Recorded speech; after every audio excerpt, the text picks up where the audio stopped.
Bien, buenas tardes de nuevo, amigos y amigas. Eh, Hoy continuamos con el curso de la sabiduría antigua para una nueva era, pero previamente a empezar la lección de hoy, vamos a hacer, como siempre, unos momentos de silencio. ¿Ok?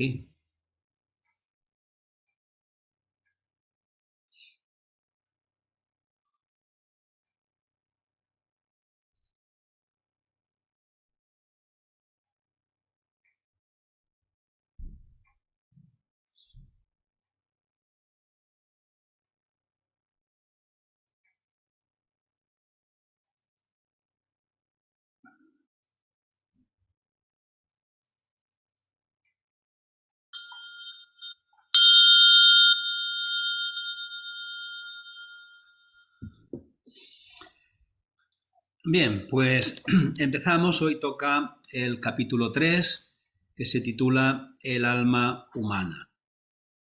Poquito a poco vamos avanzando. Empieza este capítulo con el tema de la fe. Y hay una cita de Elias Levi que dice: creer sin conocer es debilidad, creer porque uno conoce es poder. Yo diría que en este caso no sería creer, sino sería saber es poder, porque cuando se conoce ya deja de ser una creencia. Ujú. Bien, pues a ver qué dice el libro sobre la fe. Empieza haciendo una pregunta. ¿Puede alguien en la clase decirnos qué es fe? Preguntó el maestro en la escuela dominical. Y dice Tomasito: yo puedo. Es la habilidad de creer en algo que sabemos que no es cierto. Esto es lo que dice Tomasito, ¿no?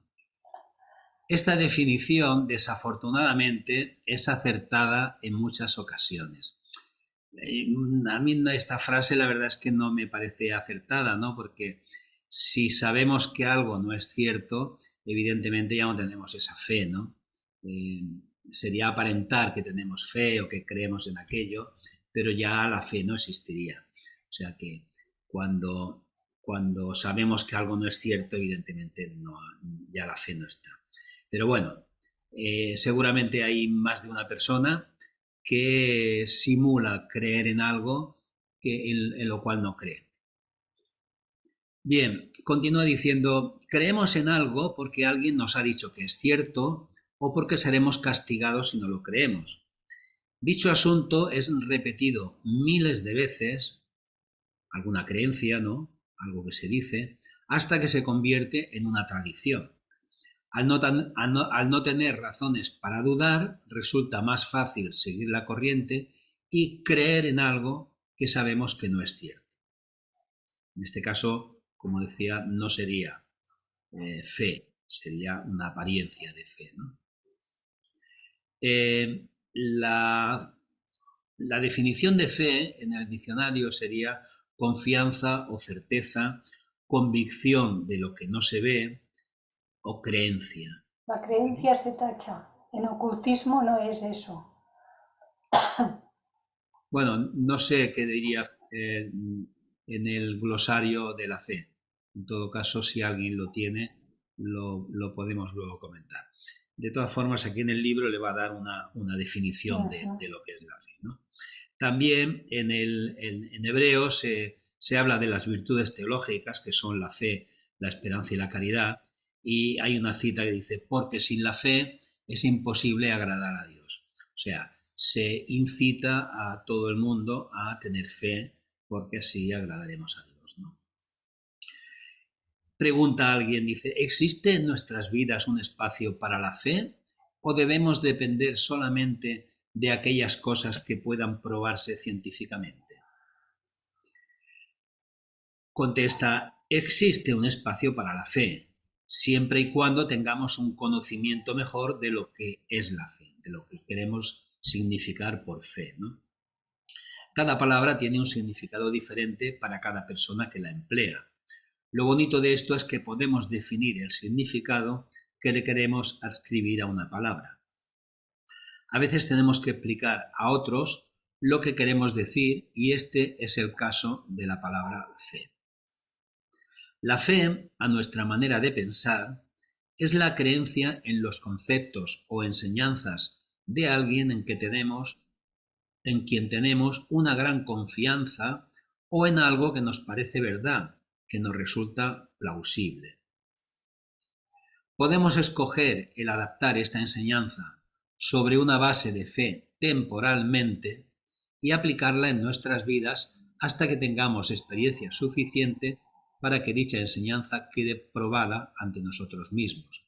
O sea que cuando yo, digamos, voy a sustituir la palabra fe por la palabra creencia, pero estas creencias cuando nosotros, digamos, confiamos en la sabiduría de alguien y aceptamos temporalmente que aquello puede ser cierto, lo tenemos que hacer, tenemos que asumir esta creencia temporalmente, o sea, no hacerla como definitiva porque alguien en quien confiamos diga que aquello es así. O sea, la asumimos temporalmente y con el tiempo miramos de si aquella cosa tiene realmente en realidad, ¿no? Si es cierta o no es cierta, ¿no? Aquí yo creo que lo importante, porque todos nosotros tenemos creencias, está claro, y los que estudiamos teosofía, evidentemente también, porque hay muchas enseñanzas de la teosofía en las cuales no podemos verificar, ¿no? Entonces, las creemos porque las han dicho ciertas autoridades, Blavatsky, Besan, etcétera, ¿no? Y creemos en ellas, pero yo diría que tenemos que asumirlas, estas enseñanzas, temporalmente, a falta de que nosotros podamos verificarlas. ¿Okay? Lo que está claro, y en la teosofía se insiste mucho, es que no hay autoridad, por lo tanto, no tenemos que creernos lo que dicen las enseñanzas teosóficas, por mucho que lo diga Blavatsky o lo diga quien lo diga. Podemos asumirlo que temporalmente aquello confiamos en que es así, pero no tenemos que asumirlo como que aquello es cierto, ¿no? Y menos defenderlo a capa y espada, como a veces se puede hacer, defender algo a capa y espada porque lo ha dicho fulanico o menganito, ¿no? Bien, cuando llegamos a este punto, cuando queda aprobada esta enseñanza para nosotros, la enseñanza deja de convertirse en creencia, lo que aquí se llama fe, para convertirse en conocimiento, ya que tenemos experiencia personal y prueba de que el concepto o principio funciona. Puede llegar un momento cuando nos percatemos de que lo que habíamos aceptado previamente a base de fe resulta que no es cierto, o quizá que es cierto solo parcialmente. En ese momento debemos estar dispuestos a descartar el concepto en cuestión o a revisar nuestro entendimiento para adaptarlo a nuestra experiencia. Si continuamos creyendo en algo sin haber probado su valía, esto es entonces superstición. Para demasiadas personas, sus creencias están arraigadas con mucha firmeza, son una parte integral de su identidad, de su ego. Los egos son sumamente frágiles y necesitan ser reforzados constantemente. Una manera de hacer esto es por asociación con otras personas que profesan las mismas creencias que nosotros. Seguramente que si 10 millones de personas tienen la misma creencia, entonces debe ser verdad. O sea, nosotros muchas veces hemos asumido algo porque la mayoría de personas piensan así y creemos, por lo tanto, que aquello debe ser cierto. Os recuerdo que en cualquier momento podéis interrumpir para hacer alguna pregunta o sugerencia o aportación, ¿de acuerdo? O sea, no hay ningún... Mira, ¿ves? Teresa me ha hecho caso y es la primera que abre el micro. Venga. Sí, la verdad es que es un tema que me toca de lleno. A ver, yo siempre he pensado que Dios está por ahí arriba, ¿no? Y que Dios me castigaba y todas estas cosas. Cuando empecé a estudiar teosofía y cuando empecé en una parroquia de mente abierta, entendí. Y esto, de verdad, no quiero decirlo ni con ego ni nada, como yo lo vivo. Y también respeto al que no lo crea, ¿vale? Dios está, no hay un Dios por ahí volando y que venga, que te castigue, que te lleve, que te traiga. Pero sí hay un Dios que está dentro del corazón, y en el corazón tenemos el amor. Y en el corazón tenemos los dones buenos y los dones malos. Y nosotros somos los únicos responsables de cómo lo utilicemos. No hay que echarle culpa ni a ese Dios, porque no existe. Dios es, no existe ese Dios que nos pintaron. Esa es mi manera de verlo. Perdonadme si me he extendido. Gracias, Tere. Georgina. Buenos días. Bueno, Oh, mi punto de vista con respecto a la fe. Hay por ahí, no sé si en un diccionario que dice que fe es aquello que se puede dar o se puede realizar, nada más. Pero yo pienso que esta fe debe partir en el ser humano desde que somos pequeños, inculcarnos la creencia de que algo se va a dar, ¿sí? Pero que también se va a dar en base a nuestros ideales, a nuestras ganas de hacerlo, a nuestras ganas de, voy a poner un ejemplo, ¿no? Yo quise ser médico y bueno, terminé siendo química, ¿no? Y finalmente no lo hice por no tener fe, sino ahí fue otro asunto. Pero sí, inicié ya un poquito más grande que todo el resto de mi generación, 3, 4 años después, y logré lo que yo quería. Pero después viene un brinco. ¿Y ahora qué quiero hacer, no? Bueno, pues pasó toda mi vida y de pronto me queda muy claro que esta fe, si yo hubiera querido ser presidente, pues a lo mejor hubiera tenido que andar, pues empezando en los partidos políticos, en alguno, incursionar, porque pues llegar a ser presidente no se da así como así, ¿no? Y menos cuando no tienes el estatus ni el nivel económico, ¿no? Para poder codearte, como decimos aquí en México, con la elite, ¿no? Entonces, creo que es esa fe, ¿no? Hay que trabajar para que algo se dé. Y eso sí me queda muy claro. Así el concepto como fe me queda muy claro, ¿sí? Y me gusta mucho lo que tú has puesto. Y sí, no es algo como dijo mi hermana Teresita, ¿no? No, no voy a poner mi charola y va a caer de ahí arriba. No, hay que trabajarlo. ¿Es cuánto?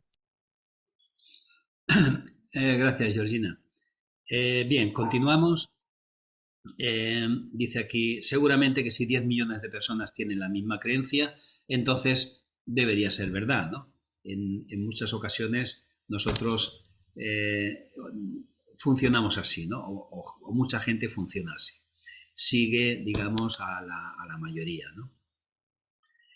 Para algunos de nosotros, nuestras creencias están moldeadas en hormigón, para no ser modificadas nunca. Evidentemente que hay muchas personas que tienen unas creencias que aquí podríamos incluso llamarlas supersticiones, ¿no?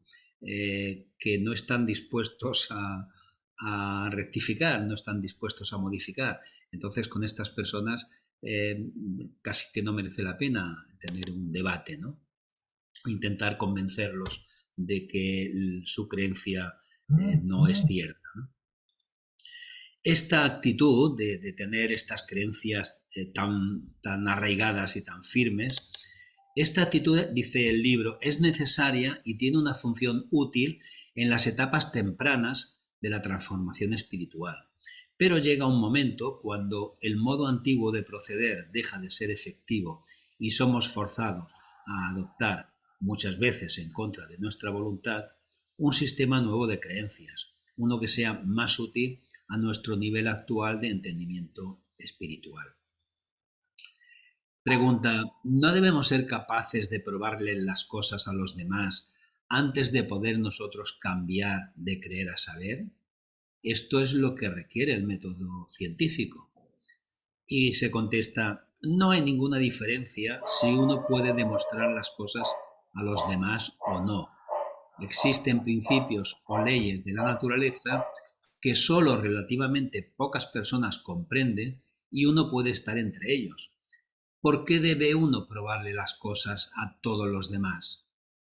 Nosotros podemos estar creyendo o estar convencidos de ciertas enseñanzas teosóficas que otras personas no están dispuestos a creer, y no tenemos por qué demostrarle las cosas a los demás. El hecho de que no podamos demostrárselo a los demás no significa, como dice aquí, dice, no debemos ser capaces de probarle las cosas a los demás antes de poder nosotros cambiar de creer a saber.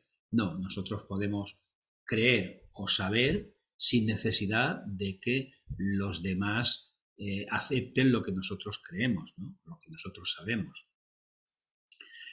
Si resulta ser un principio, ser una idea, ser un algo que funciona, uno lo adopta en la acción recíproca diaria con otras personas. Cuando dichas personas vean que en uno hay algo diferente, algo que quisieran tener en sus propias vidas, ellas indagarán sobre esto. En ese momento uno puede explicar el principio, o sea, cuando alguien se interesa, oye, ¿por qué tú actúas como actúas o por qué dices estas cosas? En ese momento uno puede explicarlo, cómo fue que uno lo comprobó por sí mismo, y permitirles a las otras personas la oportunidad de adoptar una creencia nueva por el potencial de cambio que produce en ellos el respeto hacia con uno y hacia con la manera en que uno interactúa con los demás. El resultado de esto dependerá de si la otra persona se toma o no la molestia de probarse a sí misma el principio en cuestión. Estaremos practicando el no emitir juicio cuando le permitamos a cada persona progresar a su propio ritmo y cuando no nos irritemos si dicha persona no cumple con nuestras expectativas. Igual que queremos que nadie se irrite por cómo funcionamos o cómo pensamos nosotros, nosotros debemos hacer lo mismo, debemos de respetar a todos aquellos que piensan diferente de nosotros. Cada uno está donde está y eso no significa que el otro esté equivocado, a lo mejor el que está equivocado somos nosotros, ¿no?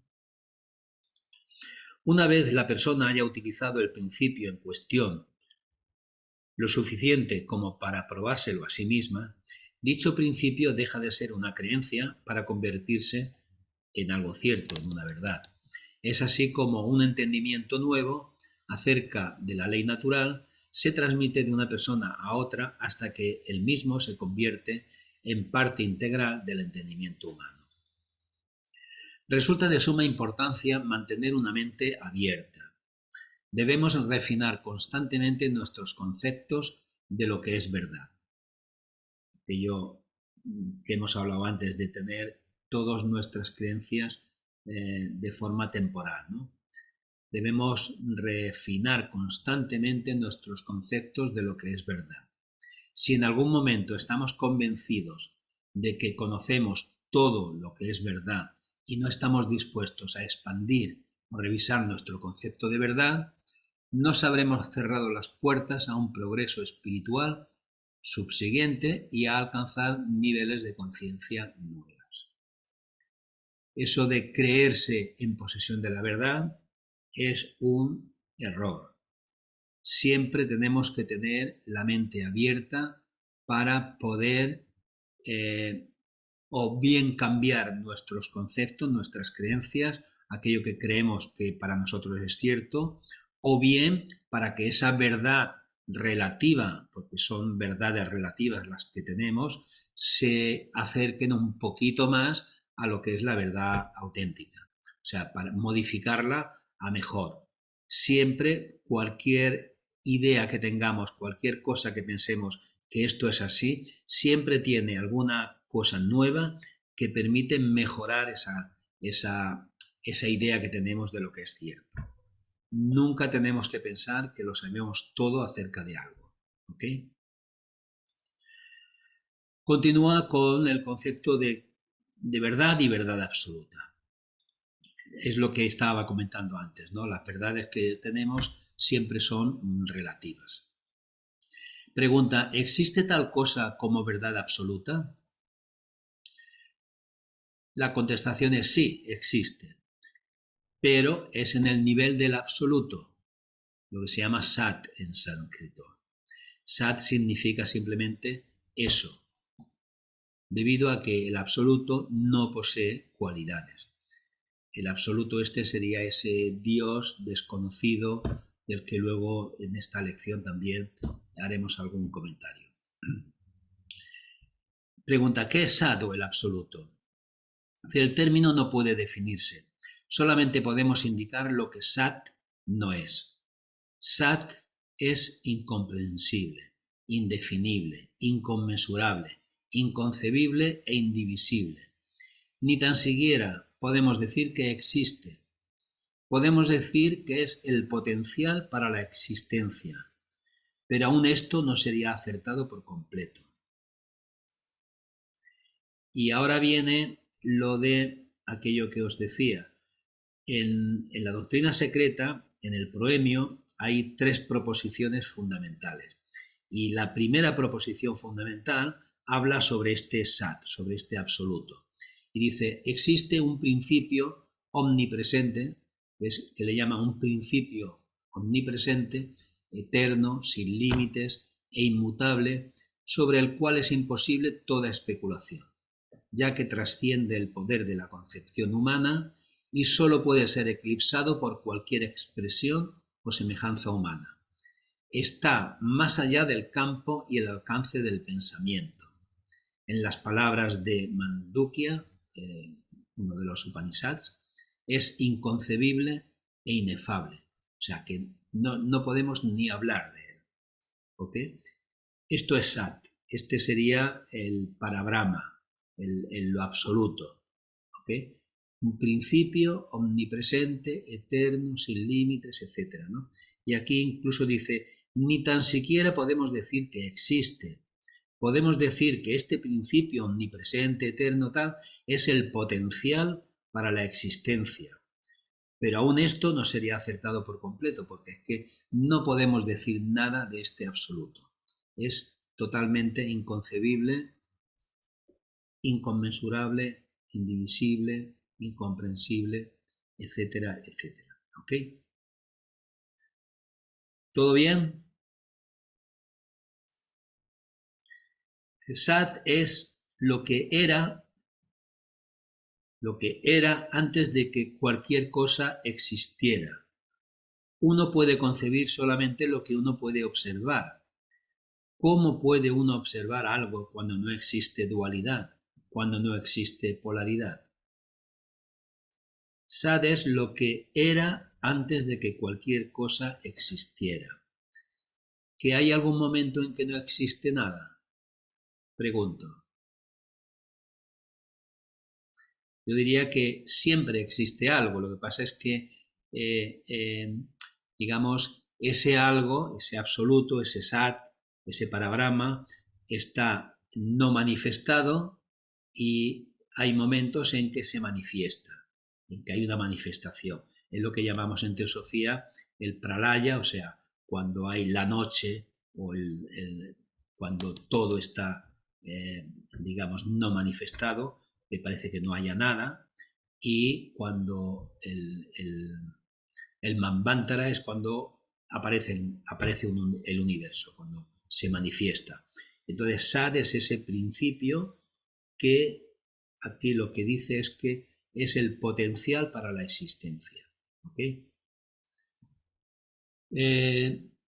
Clarisa, ¿habías levantado la mano? Sí, pero ya lo has dicho.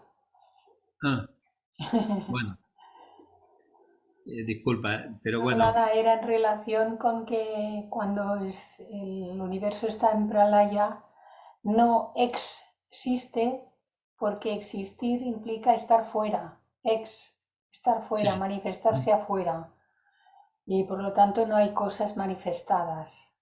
No hay cosas manifestadas, pero evidentemente tiene que haber algo, Está ese todo, principio, está todo en ese disolución, algo. Dime. está todo el universo anterior. Cuando está en pralaya, está todo ello en disolución y Sí. es un sopicaldo homogéneo, sin ninguna diferenciación. Ajá. Y todo el espacio está lleno de ello. Por eso existe algo. Ahí siempre existe algo, pero está o no manifestado, no hay dualidad, no hay Claro. nada, no hay diferencia entre una cosa y otra, como si no existiera nada, ¿no? Ujú. Y en un momento determinado hay se desequilibra, cuando está en pralaya parece que está todo en un equilibrio tal que no hay diferencia, es el sopicaldo este que hablabas, y en algún momento determinado hay un desequilibrio y eso que es tan homogéneo que parece que no haya nada, empieza a tomar forma, ¿no? Bien, estamos ahora especulando en función de lo que también hemos leído y sabemos, más o menos, por la literatura teosófica, ¿ok?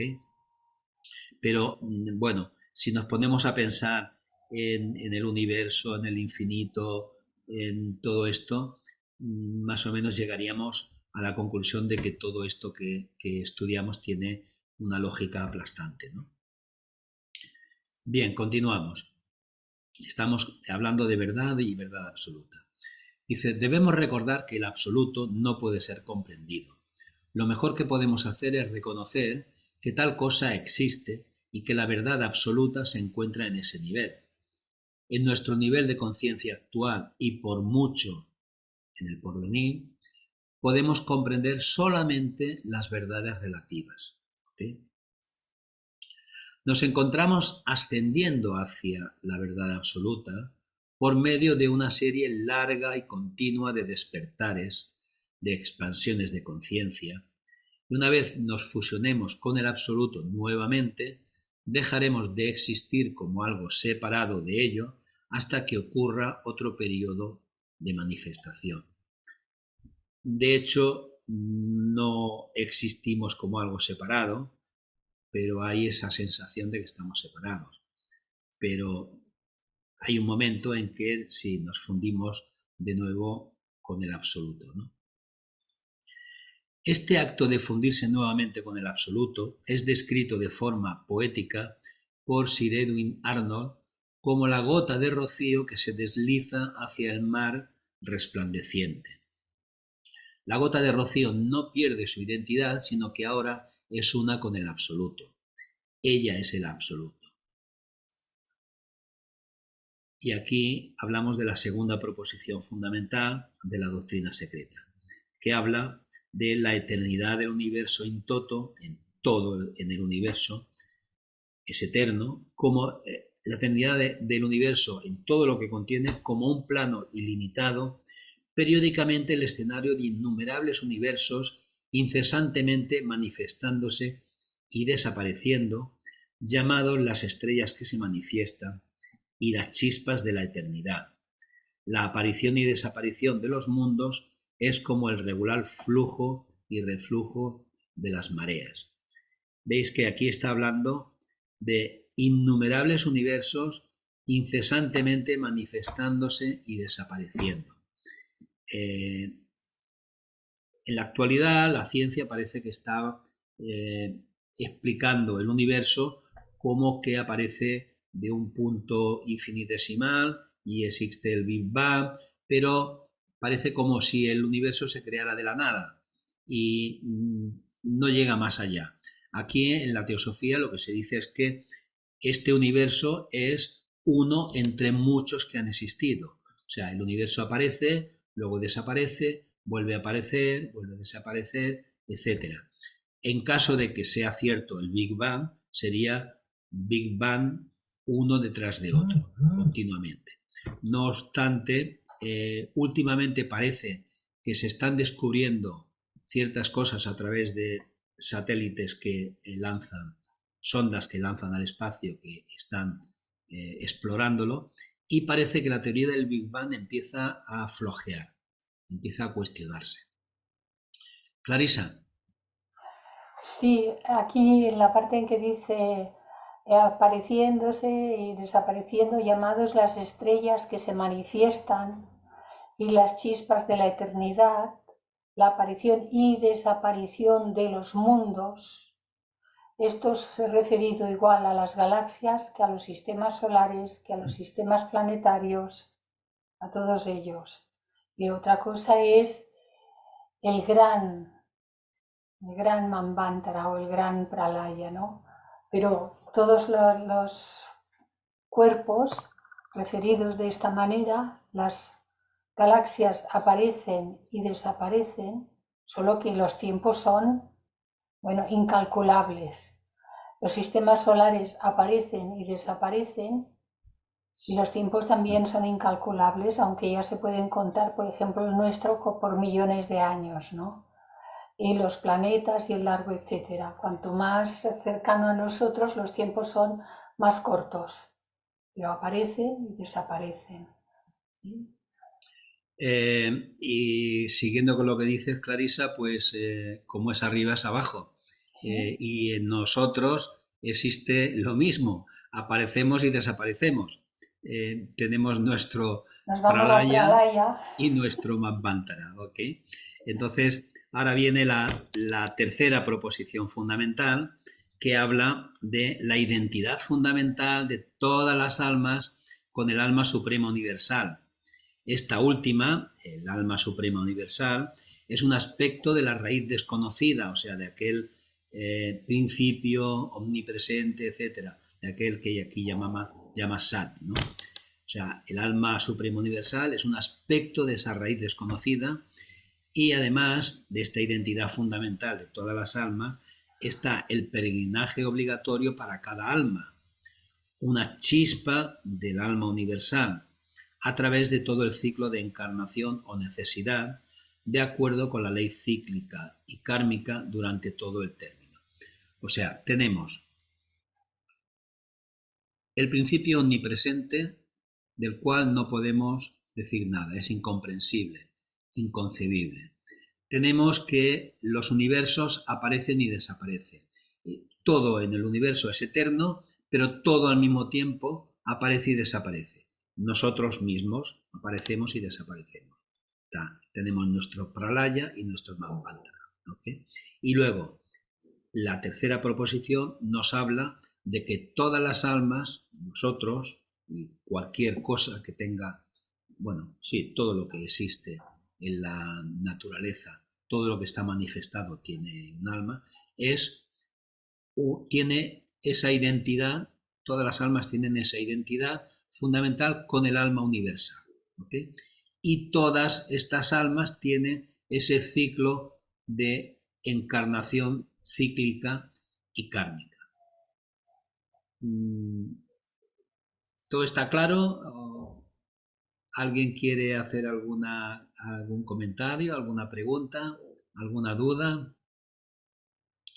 Estas tres proposiciones le llama fundamentales porque digamos que toda la enseñanza teosófica, básicamente se basa en estas tres primeras proposiciones.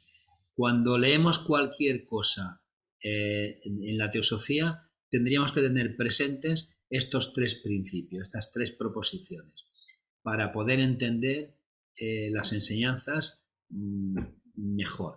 O sea, con estas tres proposiciones presentes, bien entendidas, podemos acabar entendiendo mejor las enseñanzas teosóficas. ¿Ok? Para mí son fundamentales, ¿eh? O sea, ya lo dice aquí. Primera, segunda y tercera proposición fundamental. Bien, otro tema de este capítulo, la iluminación, dice, es importante percatarnos de que no poseemos un entendimiento pleno. Con cada despertar vemos las cosas de una forma diferente y tiene que haber un periodo de asimilación. La manera en que ponemos en práctica el entendimiento que acompaña ese despertar es observando las cosas con otros ojos y actuando en nuestra vida diaria de forma diferente. O sea, integrando lo que vamos aprendiendo. Poner en práctica las enseñanzas de la teosofía. Tere. Sí, tienes mucha razón en lo que estás diciendo, porque, claro, mi cuerpo puede ser que esté muy mal. Mi mente de aquí por casa está fatal. Pero tenemos la suerte de tener una mente espiritual. Y algunas veces le he dicho ya, igual ya lo he dicho muchas veces, soy una persona que mi mente me dice, anda, con lo que tienes encima y ahora te vas a ir a esto, a hacer aquello, a hacer a lo otro, meterte en más líos. Y yo le digo a mi mente muchas veces, se lo digo, tú te quedas y yo me voy. Esa es la fuerza del alma. Gracias, Tere. Bien, continuamos. Pregunta alguien, usted habla de iluminación y de despertares. ¿Puede expandir acerca de esto un poco? Nuestro progreso espiritual consiste en una serie de expansiones hacia campos o esferas de conciencia nuevos. Este proceso es muy lento y gradual. Para alcanzar nuestro estado actual de conciencia se requirieron miles de millones de años. En su mayoría, este proceso ocurrió sin percatarnos de él. La naturaleza, en cierto sentido, nos trae por los pelos a lo largo del camino de las experiencias que necesitamos vivir y aprendemos nuestras lecciones de vida una a una, querámoslo o no. Sin embargo, llega un punto en el desarrollo espiritual en donde comprendemos lo que está aconteciendo y hacemos un esfuerzo consciente para acelerar el proceso. En este momento nos convertimos en co-creadores con lo divino. Ahora bien, algunas personas retrasan deliberadamente su progreso espiritual al persistir en enfocarse en el ego personal. Escojamos nosotros a favor del flujo de la evolución espiritual o escojamos nadar contra la corriente, el resultado final será el mismo. Al final, la naturaleza prevalecerá.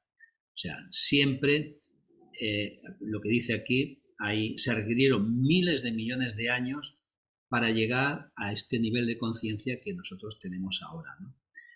Conforme vayamos adquiriendo claridad de visión, todas las excusas para ir en contra de la corriente irán desapareciendo una a una.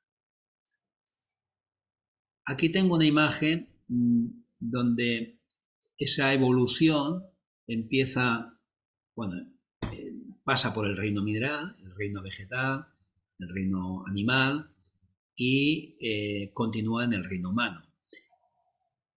Ahí, digamos, esto simbolizaría la naturaleza que va empujando esa evolución y la empuja siempre, incluso a nosotros, aquello de que aunque no queramos, aunque queramos ir contracorriente, la naturaleza nos va a empujar para que nuestra conciencia se vaya elevando.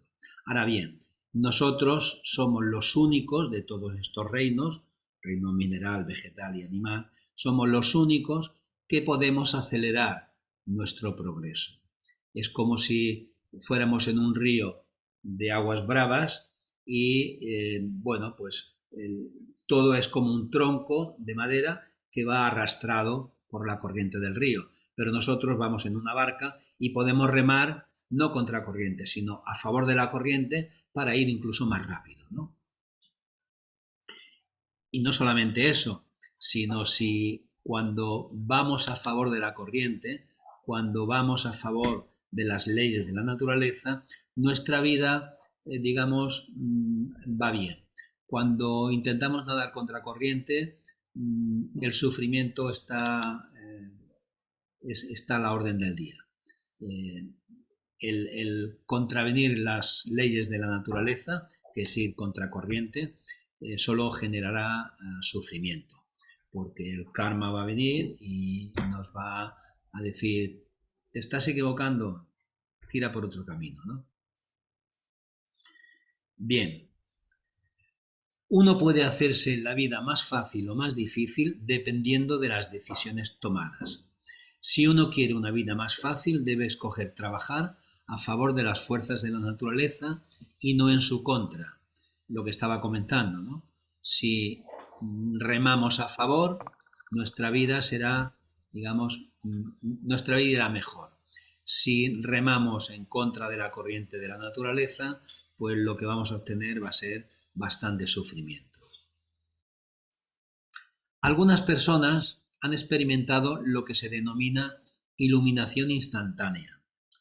Esto, aunque raro, sí ocurre y sucede porque esa persona ha llegado a un punto en donde puede progresar rápidamente si así se lo propone. El universo toca a esta persona y le permite temporalmente ver cosas que antes no podía. Esta conciencia exaltada por lo general dura meses, pero va languideciendo gradualmente.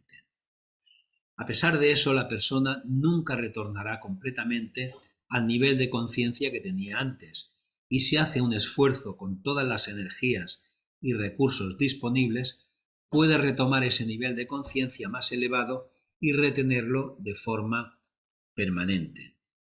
Esto es lo que ocurre cuando alguien tiene pues una experiencia, digamos, espiritual, un vislumbre de algo que le afecta profundamente, entonces se da cuenta de que, bueno, la vida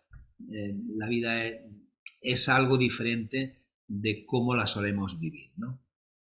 Entonces, cuando el universo toca a esta persona, pues esta persona seguramente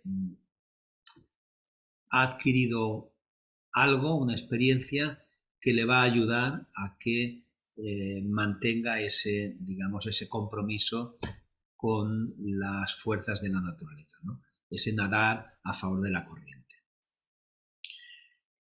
Pregunta, me encantaría poder experimentar esto. ¿Cómo puedo lograrlo? O sea, que el universo me toque, ¿no? ¿Cómo puedo lograrlo? Dice, no existe garantía alguna de que una persona en específico podrá experimentar esto en un lapso de vida dado. Uno puede trabajar para desarrollar sus propios rasgos distintivos de carácter, como el altruismo, la compasión, el amor incondicional y el deseo de servir a los demás. Uno debe esforzarse en transferir el enfoque mental de los niveles más bajos de frecuencia vibratoria a los niveles más elevados, que es donde mora el alma humana. O sea, si nos esforzamos en este trabajo, pues a lo mejor llega un momento en que el universo nos toca, ¿no? Es aprendiendo a controlar nuestra naturaleza inferior y aprendiendo a cómo trabajar en el nivel de nuestro yo superior que podemos ser utilizados como un instrumento de ayuda a la humanidad. La edad biológica del cuerpo físico no es un indicador de nuestra edad espiritual cuando hablamos de la evolución humana. Un niño pequeño pudiera ser mucho más adelantado espiritualmente que un adulto de 80 o 90 años. No todos comenzamos nuestra jornada a la misma vez, por lo que resulta justo y razonable que le permitamos a cada quien funcionar y obrar conforme a su propio nivel de desarrollo espiritual. O sea, no todos empezamos en el reino humano al mismo tiempo, pero aunque hubiéramos empezado al mismo tiempo, unos van más despacio y otros van más rápido, ¿no? Cada uno está donde está. Si equiparamos la vida con la escuela, pues bueno, tenemos ahí los que repiten curso y los que, bueno, pues avanzan bien, ¿no? O incluso hay algunos niños que son tan listos que pueden saltar varios niveles de un año a otro, de un curso a otro. No debe existir sentido alguno de superioridad sobre nadie, aun si nosotros hemos progresado más a lo largo del sendero espiritual. Un estudiante universitario no es mejor que un estudiante de escuela primaria. Cada uno está en su nivel adecuado de aprendizaje basado en su experiencia. Aquellos que están más adelantados tienen la responsabilidad añadida de utilizar su mayor experiencia para ayudar a otros. De aquellos a quien mucho se les ha dado, mucho les es requerido. Y aquí he cambiado el color de esto. Dice, aun si nosotros hemos progresado más, porque no deberíamos, pienso yo, no deberíamos creer que hemos progresado más que cualquier otro. No sabemos dónde estamos y no sabemos hasta qué punto hemos superado ciertas cosas, ¿no? O sea, por lo tanto, No pensemos que hemos progresado más que nadie. Estamos en un camino y no sabemos en qué kilómetro, por qué kilómetro vamos. ¿Ok? Continúa diciendo, cuando yo era niño hablaba como niño, sentía como niño y razonaba como niño. Pero cuando llegué a ser hombre, dejé las cosas de niño. Este pasaje de Corintios describe el crecimiento espiritual. O sea, estemos donde estemos, respetemos a los demás. Cada uno está donde está. ¿Ok? Muy pocas personas están prestas a abandonar las cosas de niño. ¿Qué son estas cosas de niño? Los juguetes mágicos. Si os acordáis de aquella lección donde se empezó hablando de los juguetes mágicos, ¿no? Que es todo aquello que sirve para dar realce al ego. Crecer espiritualmente significa comenzar a desarrollar fuerza de voluntad y dejarse guiar por deseos emocionales. La voluntad existe en el nivel de Atma y Buddhi y trabaja por medio de la mente superior, la parte más espiritual de nuestra naturaleza que se expresa a través del aspecto más elevado de nuestra mente, la constituye Buddhimanas. Por otro lado, Kama Manas es nuestras emociones y deseos, es nuestro ego trabajando por medio de la parte inferior de nuestra mente. Y aquí está un esquema que vimos en otra lección, donde está la constitución septenaria de nosotros, ¿no? Tenemos nuestro cuerpo físico, la fuerza vital o prana, la parte emocional, y aquí está la parte mental, que está dividida, tiene dos principios, uno superior y otro inferior, y cuando la mente está vinculada con lo emocional, es lo que se llama aquí kamamanas, en la mente vinculada con nuestras emociones y deseos. Es el ego. ¿Ok? Cuando la mente está vinculada con Buddhi, que es más espiritual, se llama Buddhimanas, es la parte más espiritual de nuestra naturaleza que se expresa a través del aspecto más elevado de nuestra mente. ¿Ok? Este es nuestro yo superior.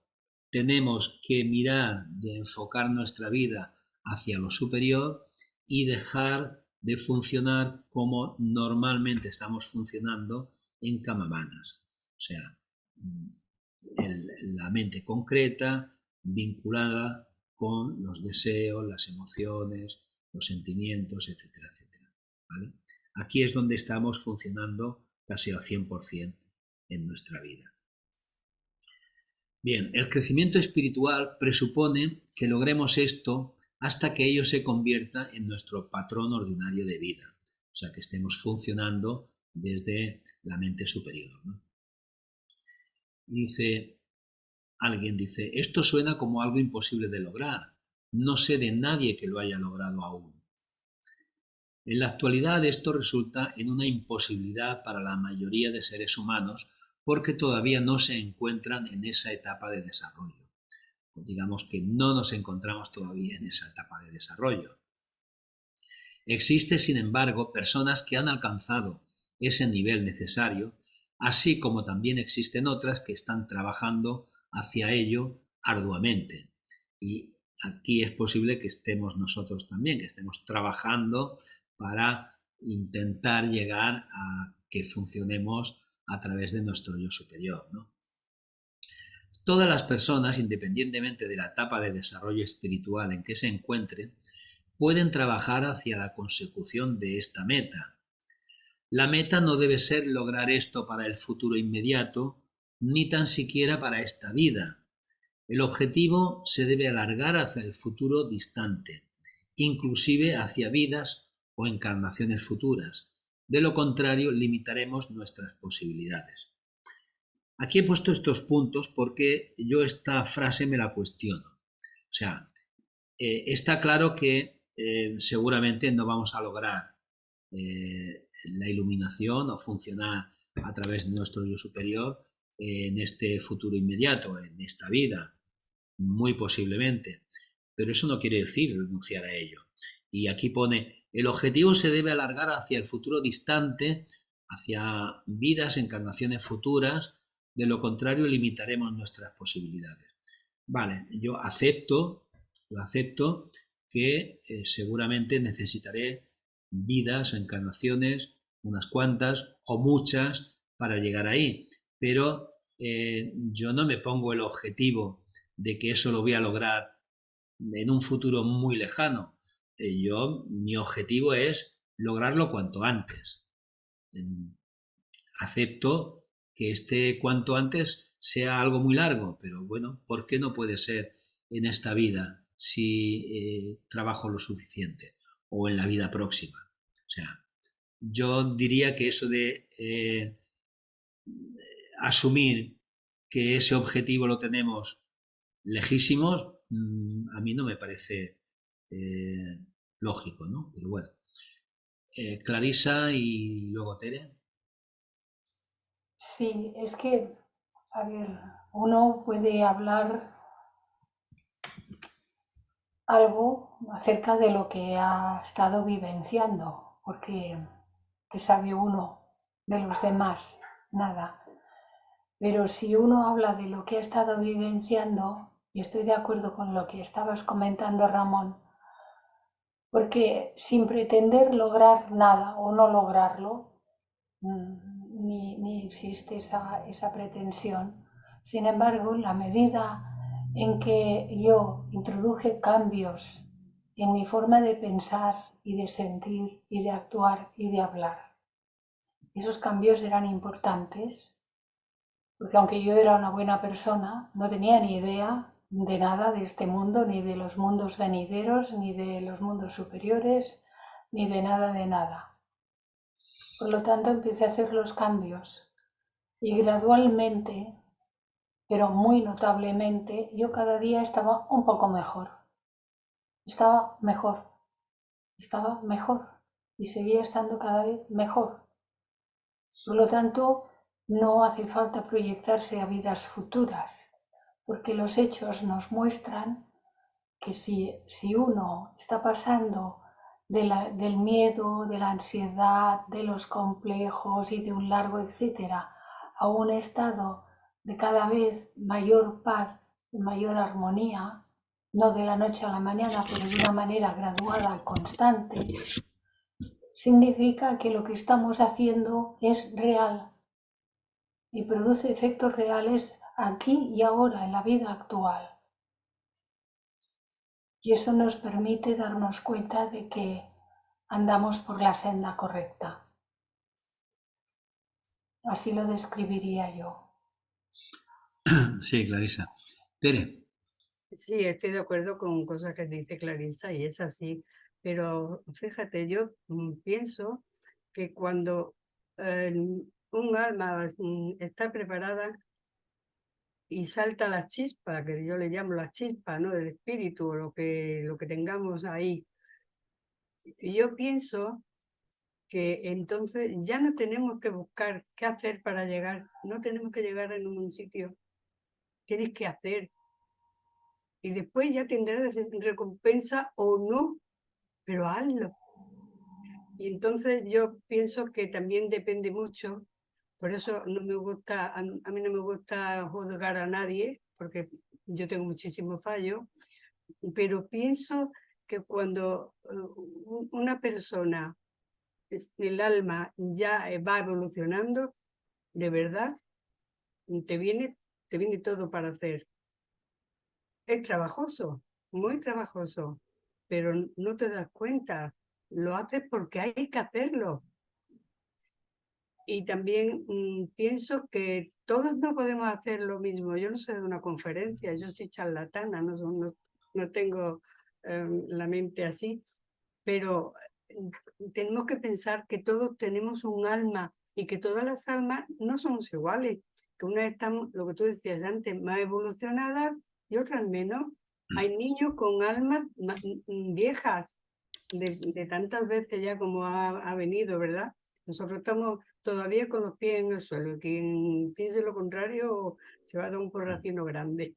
Pero es muy importante que sepamos que no hay que hacer nada por llegar a un sitio a tal o allá arriba, que no.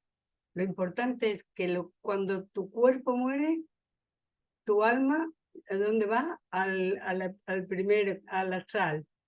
Y ahí que quedamos una mochila con lo que no, lo que no hemos lo que no he hecho, lo que teníamos que hacer.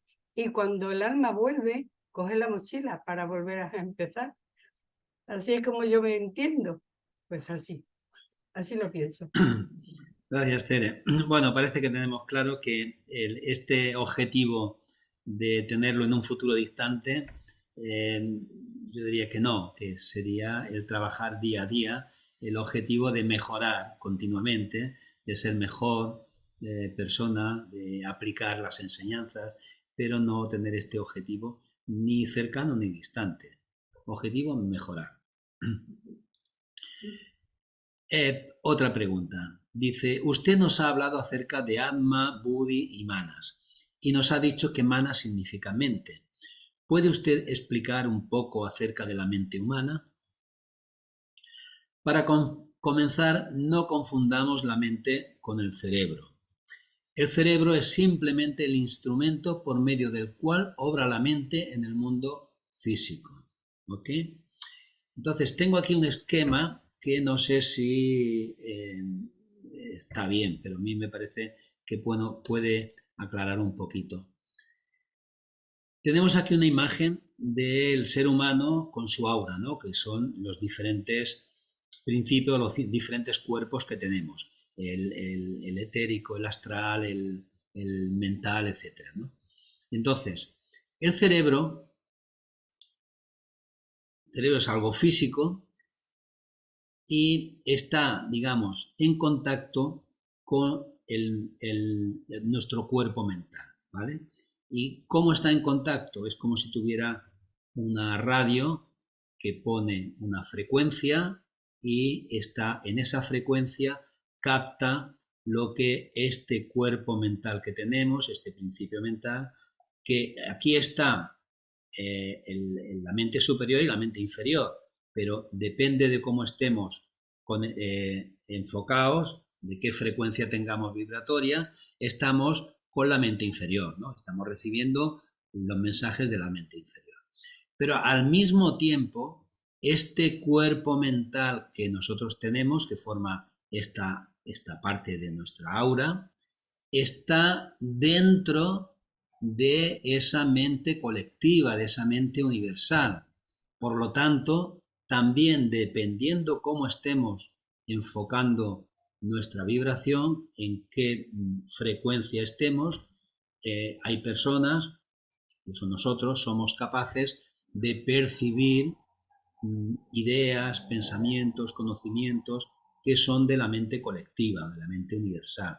Y esto significa también de que aquí he puesto esta línea discontinua porque hay una conexión entre la mente colectiva y nuestra mente, nuestro cuerpo mental. Esta conexión es la que hace que nuestros pensamientos, que nosotros en esta mente que tenemos, percibe el cerebro, estos pensamientos salen también de nuestro campo, de nuestra aura, y circulan por el campo mental colectivo.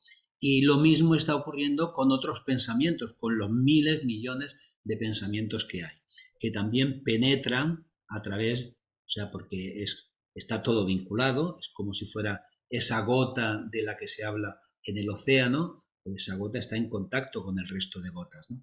Entonces, los pensamientos que nosotros podemos recibir que no son nuestros es porque nuestra frecuencia vibratoria está de acuerdo con la vibración de estos pensamientos ajenos que pululan por la mente colectiva. ¿Okay? Entonces, fijaros hasta qué punto es importante que nuestros pensamientos sean correctos porque se están esparciendo por todos lados y pueden estar afectando a otras personas. Pero al mismo tiempo, en función de la frecuencia a la que nosotros vibremos, estaremos percibiendo pensamientos más elevados o menos elevados. O sea, si nuestra frecuencia vibratoria es baja, no solamente serán bajos nuestros propios pensamientos, sino que van a ser bajos los pensamientos ajenos que vengan de fuera. No sé si con esta imagen que he hecho aquí, más o menos os queda claro, ¿no? Tenemos aquí nuestra aura, nuestros cuerpos de la constitución septenaria, ¿vale? El cerebro es algo físico que está en conexión con este cuerpo mental a través de una frecuencia que yo lo simbolizo con este aparato de radio, ¿no? Está muy bien el ejemplo. Pero este campo mental nuestro está totalmente dentro de ese océano mental que existe en todo, ¿no? Pero no solamente existe un océano mental, existe un océano astral también, ¿eh? O sea, que lo mismo que esto, estoy hablando de los pensamientos, lo mismo ocurre con el mundo emocional. El mundo astral ocurre lo mismo. Nuestras emociones se dispersan y las emociones ajenas también pueden llegar a nosotros, ¿okay? Por lo tanto, a veces podemos percibir pensamientos que dice, oye, ¿esto ahora por qué estoy pensando ahora en esto? Pensamientos ajenos que llegan a nosotros, ¿okay? A veces estamos en una situación, por ejemplo, ¿no? Rabiosos, con ganas de hacer daño a alguien, y viene un pensamiento ajeno de esa misma vibración que refuerza lo que nosotros estamos sintiendo y es la gota que colma el vaso para que hagamos aquello que no deberíamos hacer.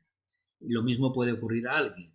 Alguien tiene ganas de cometer un delito y está ahí dudando y bueno, si todos los pensamientos de esa vibración llegan a él y le ayudan, le refuerzan sus ganas de cometer el delito. ¿Okay? No sé si queréis hacer algún comentario, alguna duda. Bien, está todo clarísimo. Radio Makoto informa. Pongan el dial en la emisora más elevada. No la dejen Ahí. por ahí en cama. Que la emisora en cama no hace más que trastornar el mundo. Ahí. Ojo con qué emisora sintonizáis, ¿vale? Venga, seguimos. Dice él, hablando del cerebro, el cerebro puede transmitir solamente de forma parcial lo que la mente percibe. La mente existe separada del cerebro y sin ella el cerebro puede funcionar únicamente a un nivel primitivo, como el cerebro de los animales, ¿no? Tenemos diferentes cerebros. ¿Okay? El cerebro existe en el campo esfera físico, en donde la tasa vibracional es bastante baja. La mente, por el contrario, posee una gama de vibraciones, todas las cuales son más elevadas y refinadas que las del cerebro. Manas posee dos partes, la más elevada y la más baja. La más elevada es lo que llamamos mente abstracta o cuerpo causal, y la parte más baja, la mente más baja, es la mente concreta. Estamos más familiarizados con la parte más baja o inferior de la mente, la cual se conoce también como la mente concreta. El término en sánscrito rupamanas, significa la mente de la forma. Es aquí donde reside la mayor parte de nuestra actividad mental. Este rupamanas es la mente concreta. Los pensamientos en este nivel se pueden expresar en formas como palabras, imágenes u otras representaciones gráficas. Cuando nuestra conciencia funciona en este nivel, ella debe utilizar algún tipo de lenguaje a manera de poder comunicarse con otras personas. Por lenguaje queremos decir uno por el cual podemos comunicar a otras personas conceptos, ideas y emociones, tal como el lenguaje oral o escrito, la música, el arte o cualquier otro. La parte más elevada de la mente no posee formas y se denomina en sánscrito como arupamanas, que sería la mente abstracta, ¿no? En este nivel de conciencia, Las ideas son tan elevadas en su frecuencia vibratoria que las mismas no se pueden expresar en ningún lenguaje. Cuando una idea que existe en el nivel de la mente superior pretendemos llevarla al nivel de la mente inferior, lo más que podemos hacer es sugerirla o insinuarla. Y es lo que nos pasa si tenemos ciertas experiencias, aquellas que podemos llamar espirituales o vislumbres de aquellos instantáneos, que se han recibido en un nivel de conciencia, en un nivel mental alto, y por lo tanto no hay palabras para poderlo expresar. Y si queremos explicarlo, pues tenemos que servirnos de palabras que van a dejar aquello que ha ocurrido, le va a quitar fuerza, le va a quitar, ¿entendéis? Hay cosas que a veces no se tienen ni que explicar porque pierde la esencia de lo que realmente ocurrió. Y si realmente es algo que merece la pena comentarlo a otros para que aprendan, por ejemplo, pues tenemos problemas para definirlo. Lo expresamos como podemos. Y muchas de las enseñanzas teosóficas vienen de personas que han tenido estos vislumbres, estas visiones en un campo vibracional muy alto. Entonces, nos las están explicando como pueden, con estas palabras que nosotros hemos de entender que lo que leemos es algo muy relativo. Es decir, que la idea de que están tratando de expresar es mucho más allá de lo que significan las palabras. ¿Okay?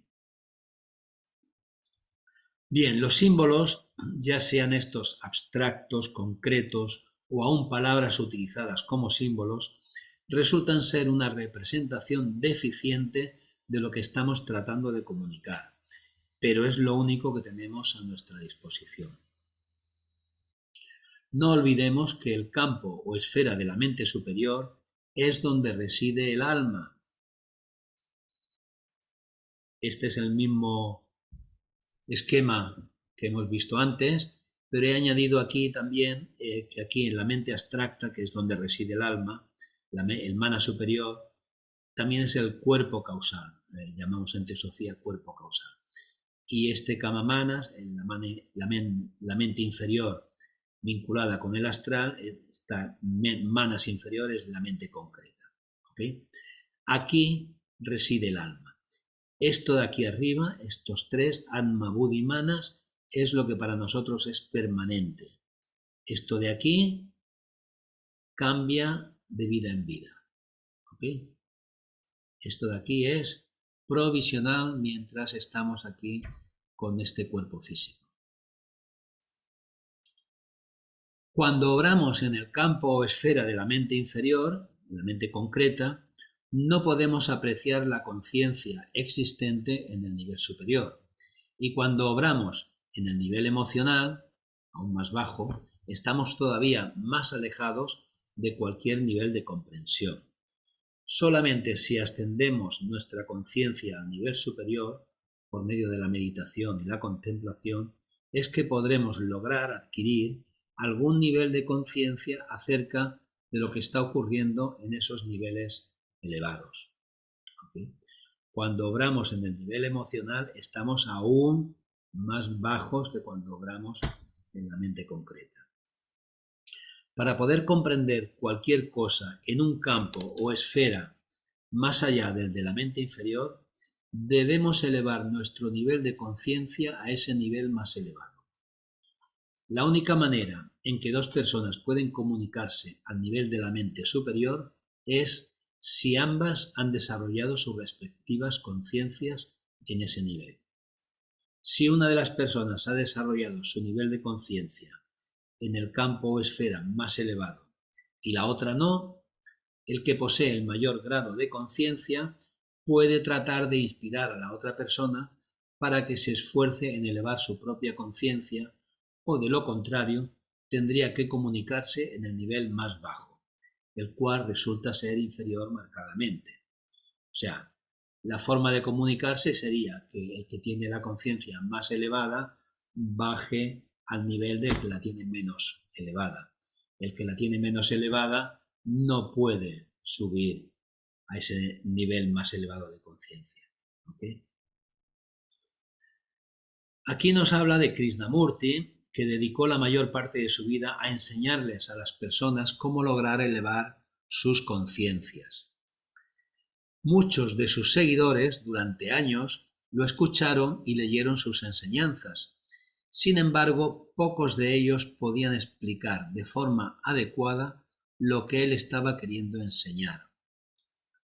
La mayoría de dichos seguidores estaban de acuerdo en que cuando se encontraban en presencia de Krishnamurti, sentían algo muy especial, lo cual describían como una vibración espiritual, pero esta vibración espiritual no la experimentaban en sus vidas diarias. Mientras los seguidores escuchaban a su maestro en persona, era como si ellos entendieran todo lo que él enseñaba y todo cobraba sentido. Cuando estaban con Krishnamurti, parecía que entendían sus enseñanzas. Cuando no estaban con él, aquello ya se volvía muy oscuro, muy difuminado. Por el contrario, cuando luego los seguidores de Krishnamurti se reunían solos y comparaban los apuntes tomados durante las charlas de Krishnamurti, se percataban de que el nivel de comprensión acerca de las mismas no era igual al de cuando ellos estaban en presencia de su maestro, y raras veces podían estar de acuerdo en cuanto a lo que Krishnamurti había dicho. La conciencia de los seguidores de Krishnamurti estaba siendo elevada temporalmente por medio del poder que tenía la frecuencia vibratoria del maestro. Disculpa, Tere. Sí, no sé, igual yo estoy confundida sobre lo del libro de Krishnamurti, cuando lo lees o cuando estás con él. Yo siempre he pensado, después de muchos años de estar aquí, que yo puedo leer el libro de Krishnamurti, pero no puedo hacer lo que él ha hecho porque es lo que él ha vivido. ¿Qué puedo hacer? ¿Qué he hecho? ¿Qué hago? Coger lo que mi alma necesita para desarrollarla afuera. Porque yo no puedo hacer lo que escriben los demás. Como yo si escribo mañana un libro, no tiene por qué nadie hacer lo mismo que yo. Pero sí puedes orientar a alguien como él, orientar para que nosotros tomemos lo que necesitamos para evolucionar. Eso, igual estoy muy confundida, pero eso es lo que me ha pasado. Así es, Tere, así es.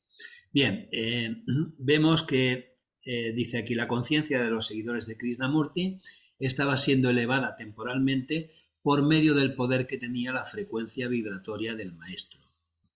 Todos tenemos un campo energético de vibraciones, el cual nos acompaña donde quiera que vayamos. Esto constituye nuestra aura y contiene vibraciones de todos los distintos niveles de conciencia.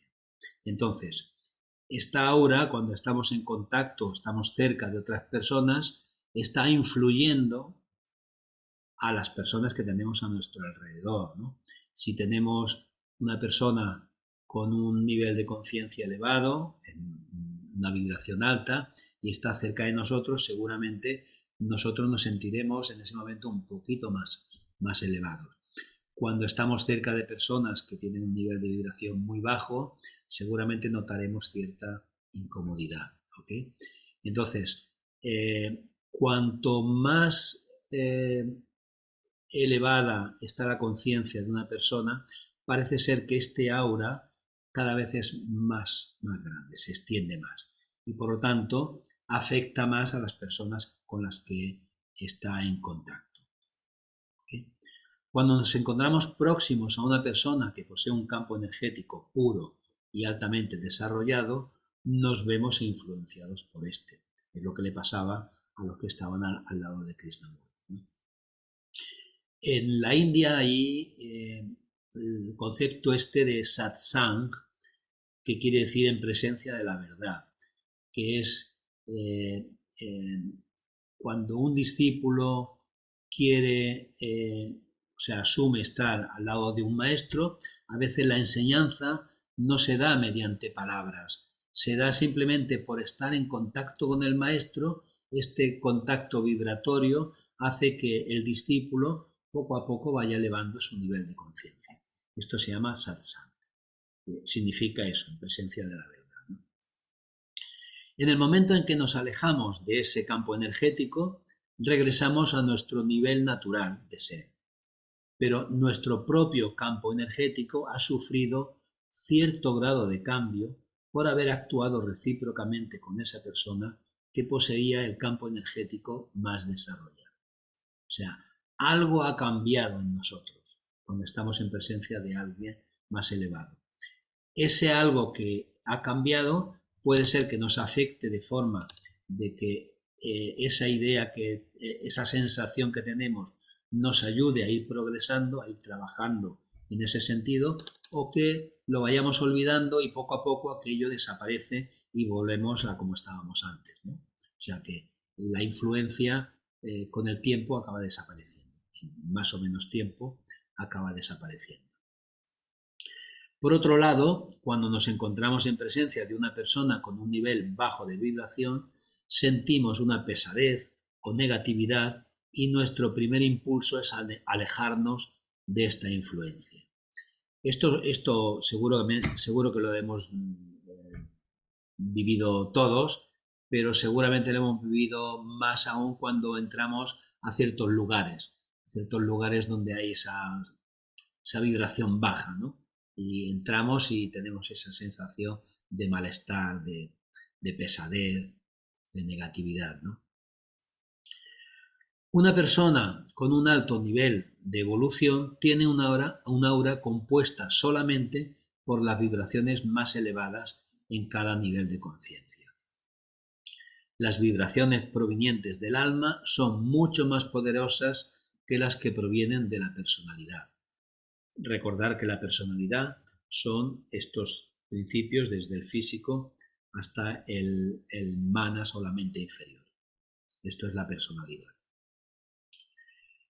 Alguien pregunta, ¿es en este nivel más elevado de la mente, el llamado Arupa Manas, la mente sin forma, donde existe el alma humana? Si es así, ¿qué puedo hacer para expandir mi conciencia a ese nivel? Sí, es en este nivel, en el Arupa Manas, en la mente abstracta, la mente superior, donde existe el alma humana. Y hay cosas que pueden hacerse para expandir la conciencia a manera de poder establecer contacto con nuestra alma. El resto de este libro contiene información y prácticas que se pueden utilizar para lograr este contacto con el alma. Pregunta, ¿me puede usted ilustrar en cuanto a cómo es el alma? El alma es el intermediario entre la experiencia física y nuestra naturaleza espiritual más elevada. Es el alma quien nos guía de regreso a nuestro hogar como morada espiritual original, redirigiéndonos de forma consistente hacia el camino de retorno. En este momento son pocas las personas que están listas para ese retorno. La humanidad en este momento está muy alejada de estar trabajando para regresar al hogar. Y solamente hay que enchufar la tele y poner el noticiario para ver lo que está ocurriendo en el mundo. Lamentablemente, el ser humano aún tiene mucho que evolucionar. ¿Okay? Todavía la mayoría están o estamos divirtiéndonos en este mundo y no les importa por el momento dejar atrás sus juguetes mágicos. En términos espirituales, estas personas no han crecido todavía. ¿Cuáles son las cualidades del alma? Pregunta. Es de suma importancia el concepto de frecuencia vibratoria si queremos conocer acerca del alma. El alma obra en un nivel donde en la actualidad solamente los seres humanos más avanzados pueden funcionar conscientemente. En el campo o esfera del alma no existe nada malicioso, burdo o negativo. Cosas como la ira, el odio, el resentimiento y la venganza no son perceptibles en el nivel del alma. En vez de esto, las cualidades que el alma posee son amor incondicional hacia la humanidad y hacia todas las otras criaturas, compasión, bondad y un deseo intenso de ayudar a otras personas en su crecimiento espiritual. Además de esto, en el campo o esfera del alma, existe un gozo indescriptible, algo que va mucho más allá del sentido de felicidad experimentado por nosotros en este mundo físico. La vida del alma está llena de tranquilidad y de la certeza absoluta de que en el mundo todo está bien. La cita al final del libro describe estas cualidades. Aquellos que viven en lo eterno se refiere a las personas para las cuales el alma, no el ego, es la fuerza motriz de sus vidas. El yo, con Y mayúscula, se utiliza comúnmente como sinónimo del alma. El yo con minúscula sería el ego y el yo con mayúscula sería el yo superior. En la actualidad son pocas las personas que han alcanzado este nivel de conciencia. Son pocas las personas que hemos alcanzado el am, lo cambiamos por el hemos. En la actualidad son pocas las personas que hemos alcanzado este nivel de conciencia. En el mundo existe una gran necesidad de que haya más seres humanos que posean experiencia personal en cuanto a conectar el alma, en cuanto a contactar con el alma. La única forma de adquirir esta experiencia es mediante un esfuerzo disciplinado y diligente.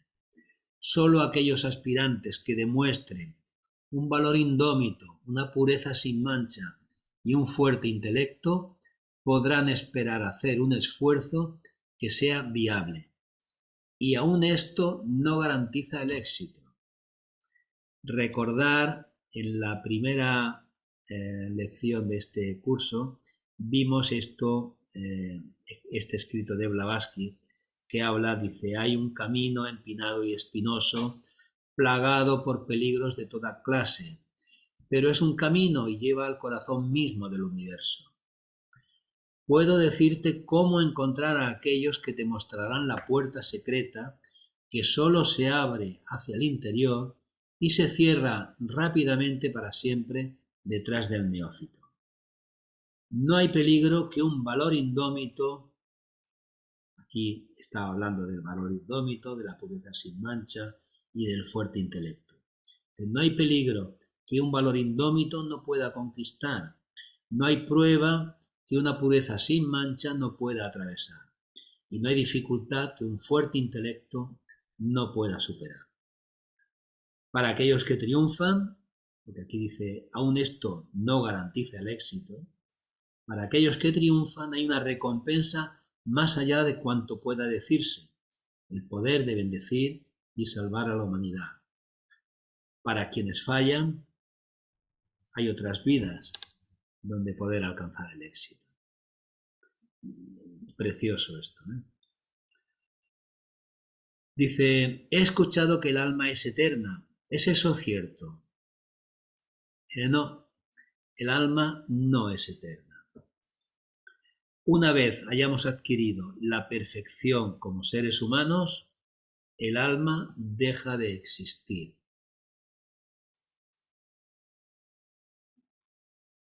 Contesta, no puedo imaginarme no tener un alma.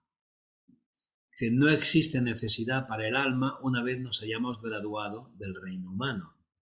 O sea, una vez que hemos pasado el reino humano, que nos hemos iluminado, que hemos pasado a otro reino, ya no hace falta el alma humana, o sea, el cuerpo causal.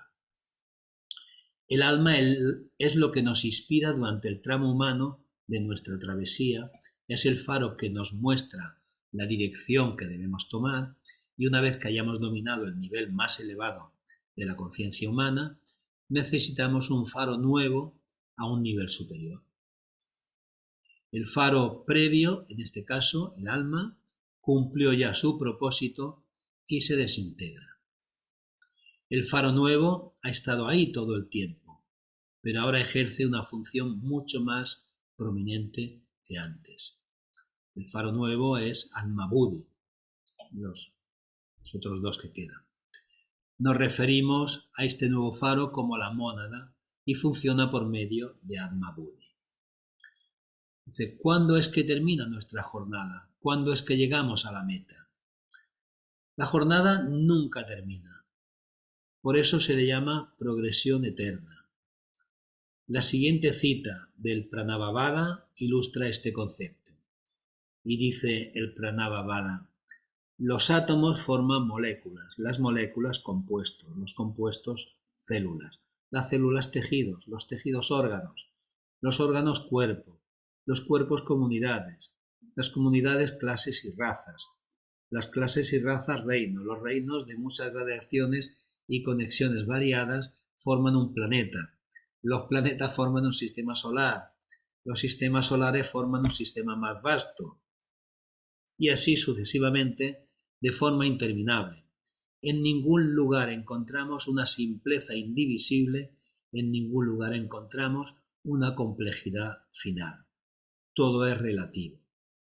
Aquí empieza con los átomos, pero sabéis que los átomos tienen partículas mucho más pequeñas y no sabemos hasta dónde se pueden dividir, ¿no? Todo es relativo, o sea que la evolución no acaba, es eterna, ¿no? ¿Es en realidad esta jornada espiritual tan dificultosa como usted la presenta? Dice, el ser humano promedio no logrará alcanzar este nivel, este más elevado nivel de conciencia, hasta pasado millones de años y cientos de encarnaciones. Está hablando en general, está hablando de toda la humanidad. Eso no quiere decir que haya personas que no tarden tantos millones de años en alcanzar ese nivel elevado, o sea, en iluminarse y superar el reino humano, ¿ok? Ya ha habido seres humanos que han pasado, han superado el reino humano.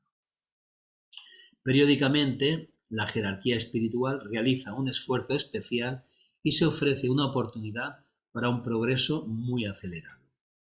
Si uno no ha desarrollado las tres cualidades mencionadas anteriormente, el valor indómito, etc., valor indómito, la pureza sin mancha y el fuerte intelecto, uno debe concentrarse en esto primero. O sea, esto es lo primero que tenemos que hacer.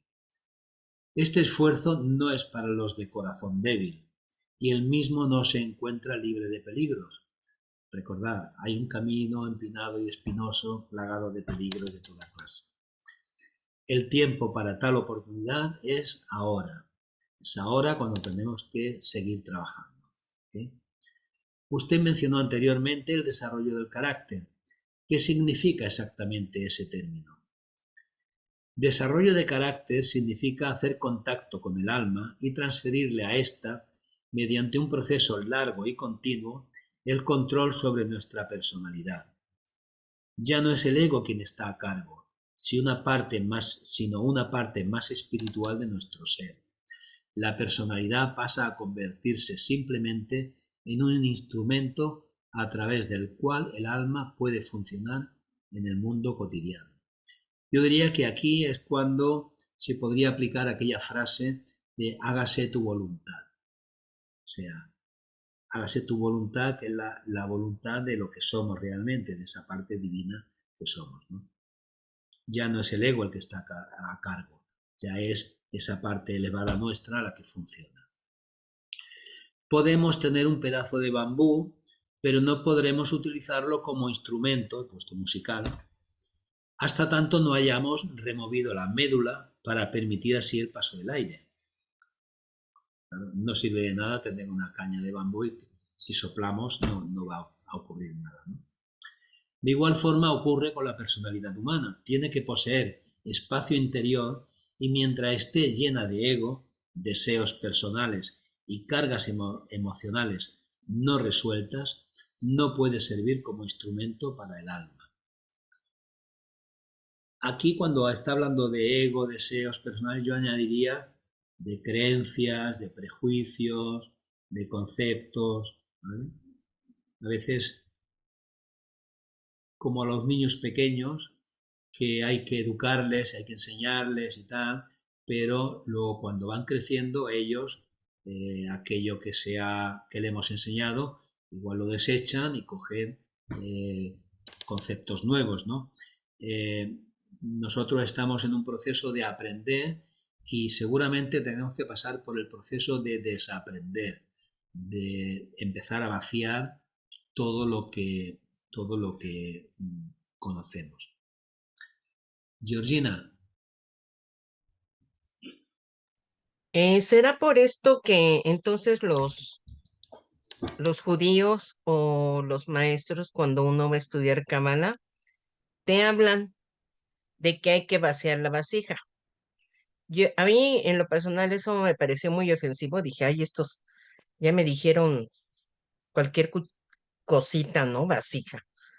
Pero ahorita que estás mencionando esto, de que hay que hacer un espacio, ya me quedó como que más claro. Pienso yo que por eso ellos hablan de vaciar la vasija o ampliarla en un momento dado, porque igual manejan como que el concepto de no podemos sacar todo, pero entonces vamos a ampliarla a través de una meditación. Creo yo que sería algo como que muy similar, no sé, a lo mejor estoy confundiendo, ¿no? La bueno, similitud. lleno de perlas, tener aquí, tengo un vaso. Si este vaso estuviera lleno, eh, ya no serviría para nada más. El vaso tiene su utilidad cuando está vacío, entonces puede echarle agua, puede echarle Coca-Cola, puede echarle lo que quiera, ¿no? Puede echarle café, pero si está lleno, ya no sirve para nada más. Nosotros igual, tenemos que vaciarnos para que puedan entrar cosas nuevas. Y ahora estamos, digamos, llenando, aprendiendo, conociendo cosas.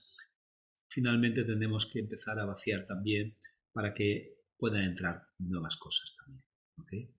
O sea, Yo lo tenemos que llamo, yo lo aprender a llamo vaciar. vaciar la mente de cachivaches del pasado, Perdona, Calaisa, no te he oído, dime.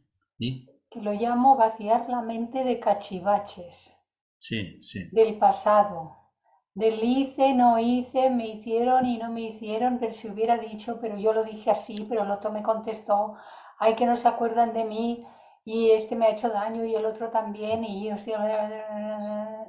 la mente está llena de cosas. No hablo del conocimiento para ganarse el pan, que no hay que perderlo. Bueno, pero hemos de tener presente que el conocimiento siempre es relativo. Sí, Entonces, hemos de tenerlo aquello temporalmente, ¿no? Temporal y dar paso, dar pie a que aquello pueda irse para que entre algo diferente, para que entre también, algo nuevo. pero ¿Ok? principalmente todo lo demás que mucha gente no se lo cuestiona, ¿eh? Y sigue almacenando sus recuerdos y su cosa porque es su vida, la vida que ha vivido y bueno, aquello es, y cuando mis niños eran pequeños y cuando tal y cuando cual, la mente está llena de cachivaches. Bien, pues continuamos. Queda media hora y quedan unas cuantas páginas. Sí, yo creo que las podemos acabar. Que las últimas 3 páginas son nada. Quedarían 4. Continúa alguien que pregunta, dice, eso no luce muy fácil. Pues estábamos hablando de aquello de vaciar, ¿no? Sí, de vaciar igual que el bambú para que sirva como instrumento, ¿no? Dice, eso no luce muy fácil. Dice, no resulta nada fácil, de hecho requiere de una disciplina y fuerza de voluntad tremenda. Aun cuando no estemos preparados ahora para hacer este esfuerzo, podemos ser conscientes de lo que el futuro nos depara y comenzar a cambiar nuestra actitud de forma que en el futuro estemos listos para comenzar este proceso encaminado hacia el desarrollo espiritual. O sea, por lo menos ser conscientes, ¿no?, de ello. Dice, hasta este momento usted ha mencionado que Atma, Buddhi, Mana superior y Manas inferior son los distintos niveles de conciencia humana. ¿Existen otros niveles de conciencia? Con los otros niveles de conciencia estamos muy familiarizados. Estos son las emociones que sentimos y las sensaciones físicas que experimentamos por tener un cuerpo físico. ¿Tienen alma los animales? Todas las cosas en la naturaleza tienen un alma porque ésta es divina. Es el alma la que nos motiva a efectuar la jornada de retorno a nuestra morada espiritual original y la que nos muestra el camino. Todas las cosas en la naturaleza tienen un alma, no solamente los animales. A ver, aquí, en este vaso, hay muchos átomos que tienen alma. El vaso como tal no tiene alma, pero todo lo que forma el vaso, los átomos, sí que tienen alma. ¿Ok?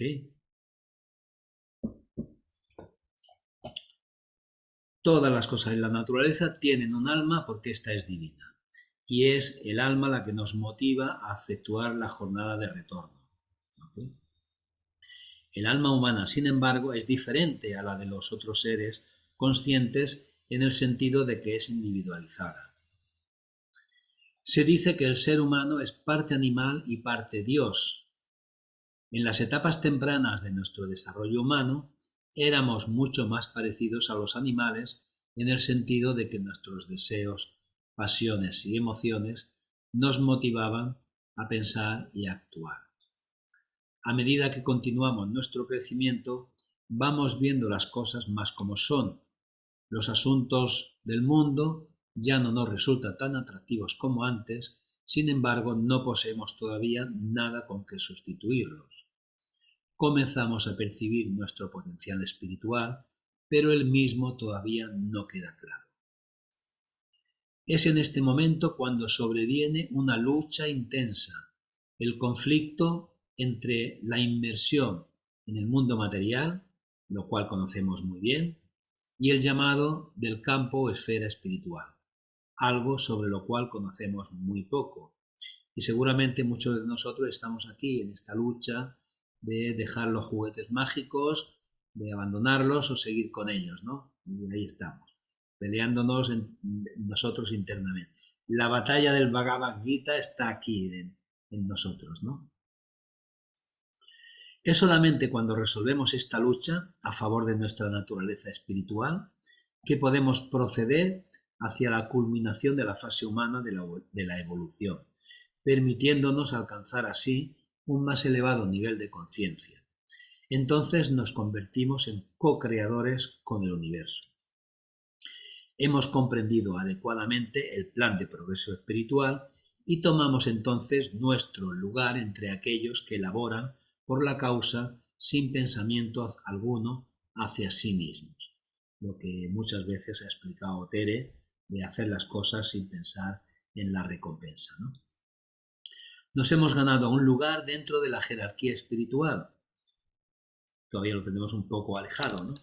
Junto a aquellos que no se centran en la conciencia personal del yo, sino en la conciencia de la vida una.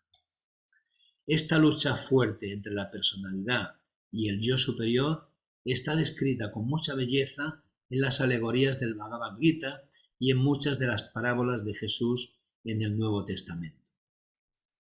Recordar que el Bhagavad Gita es la batalla entre dos clanes. Esos clanes seguramente son los que tenemos, los que están dentro nuestro, digamos la parte más elevada y la parte más baja, ¿no? Que están ahí en esa lucha permanente. El cuento del juguete mágico que vimos en una lección, en la primera lección creo, nos demuestra cómo es que el universo utiliza las emociones para darnos lecciones de vida. ¿Es esto correcto? Sí, exactamente. Si no tuviésemos emociones o deseos, nunca aprenderíamos las lecciones que estaba proyectado que aprendiéramos. No habría razón alguna para descender a este nivel de existencia o para hacer el esfuerzo necesario para el retorno a nuestra morada espiritual original. Los humanos somos viajeros en búsqueda de conocimiento y experiencia. Nuestros deseos son los factores que nos mueven, cautivándonos a aprender lo que sea necesario para poder lograr progreso espiritual. Estos deseos y emociones más bajos no serán necesarios por siempre. Como podemos notar, los mismos están entre los niveles más bajos de la conciencia humana y son utilizados solamente para las etapas tempranas del avance hacia el desarrollo espiritual. Llega un momento en que estos deseos y emociones más bajos ya no son necesarios. A medida que avanzamos en nuestro desarrollo espiritual, la voluntad suplanta a los deseos como nuestro factor motivador y Buddhimana sustituye a Kamamanas como nuestro medio operante. O sea, la mente superior enfocada con Buddhi sustituye a la mente concreta, que es donde estamos trabajando ahora, enfocada hacia los juguetes mágicos, hacia los deseos, emociones, etc., ¿no? El deseo existe a todos los niveles, no únicamente en el nivel físico o emocional. Ninguna estatua, edificio, planeta, sistema solar o universo jamás fue hecho sin que mediara el deseo. El deseo es el elemento motivador que nos induce a actuar, a hacer algo. El deseo puede ser de una cualidad más baja, tal como el deseo de obtener la atención o el deseo por tener posesiones, o puede ser de una cualidad superior, como el que lleve a un ser espiritual elevado a manifestar en el mundo de la forma un sistema solar. Yo a esto no le llamaría deseo, porque deseo supone que es algo del mundo astral, ¿no?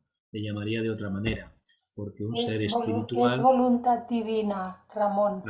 Claro, voluntad divina. Porque un ser espiritual elevado que va a manifestar un sistema solar, evidentemente no está funcionando bajo el efecto del mundo astral. Y por eso aquí la palabra deseo queda un poquito, digamos, de sobra, ¿no? Voluntad divina, ¿vale? Porque aquí se está hablando también de que hemos de sustituir el deseo por la voluntad, ¿ok?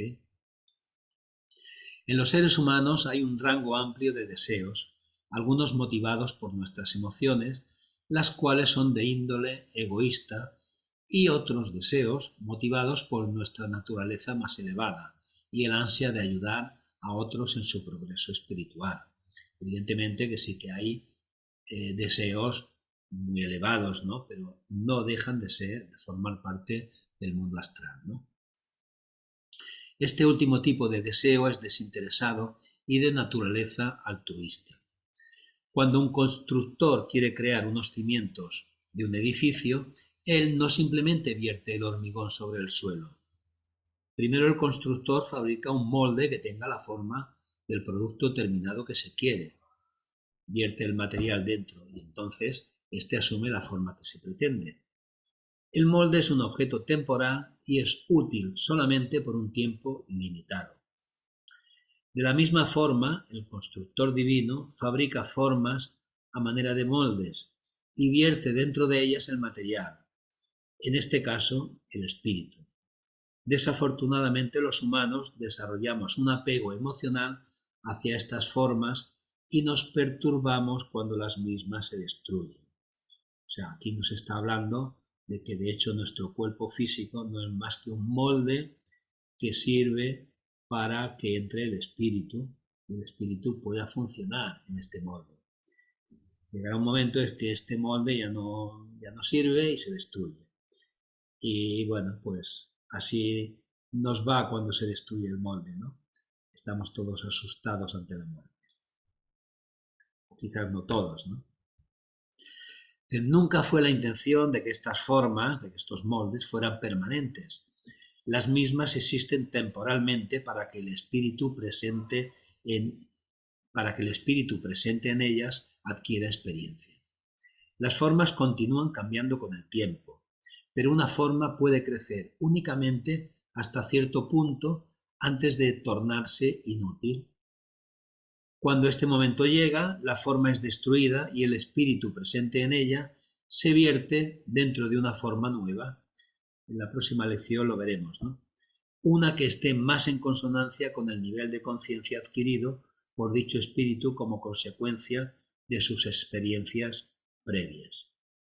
Está hablando de la reencarnación. En el momento en que logramos percatarnos del proceso por el cual estamos pasando y lo aceptamos de buena fe, nos encontramos entonces en posición de desarrollar y utilizar el poder de la voluntad. Aprendemos a romper con el apego que sobre nosotros tiene nuestras emociones y nuestros deseos personales. Comenzamos a ver la naturaleza ilusoria y efímera de la vida física y tenemos ansia de convertirnos en co-creadores con el constructor divino. Y hasta aquí hemos llegado. El próximo capítulo hablaremos de lo que hemos estado hablando ahora recientemente, de la reencarnación, y dentro de ella se hablará del sueño recurrente, el periodo después de la muerte, de las muertes accidentales y violentas y del Devachan. El Devachan, que supongo que a todos os suena, es el cielo, ¿no? No es el cielo de los cristianos, pero es parecido al cielo. Y bueno, ya está. Estamos a 10 minutos de que sean las 2 horas.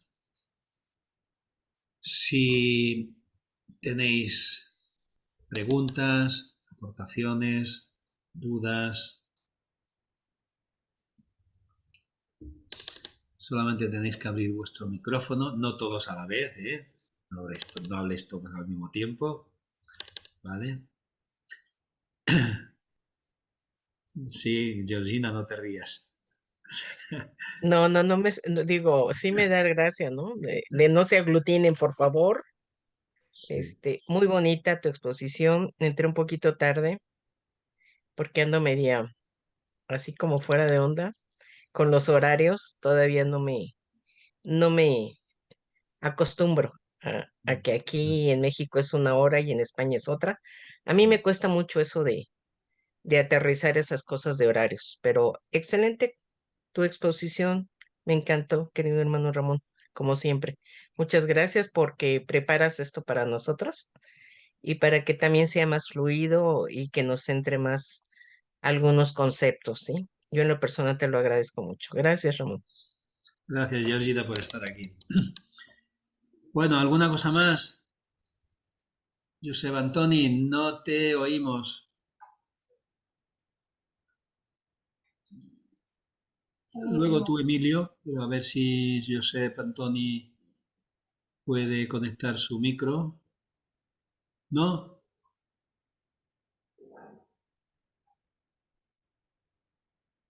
No se te oye. No le funciona. Bueno, pues Emilio, Bueno, gracias, Ramón. Yo solamente, perdón,